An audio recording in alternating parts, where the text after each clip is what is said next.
लहानपणी ते जे भारूड आत्ता आपण आतमध्ये बोलताना बोललो ना, विंचू चावला, माहितीये कोणाला? कवी कोणीच ऐकलेलं नाहीये. एकनाथांचं, म्हणजे ह्या नाही, ह्या खऱ्या एकनाथांचं, तो त्या एकनाथाचं नाही, भारूड.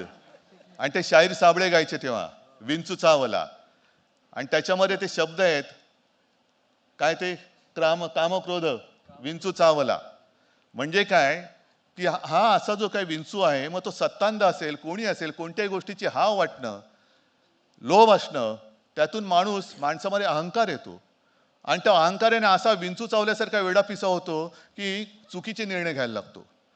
आणि मग त्याच्यावरती उतारा सुद्धा त्या एकनाथ महाराजांनी सांगितलंय की तमोगुण मागे सारा, म्हणजे अहंकार आहे ना, 56 इंचाची छाती, तिला जरा थोडी टाचणी मारा, तो गर्व तुमचा खाली येऊ द्या, नाहीतर विंचवाचं विष असं चढेल की त्याचाच तुमचा बळी जाईल.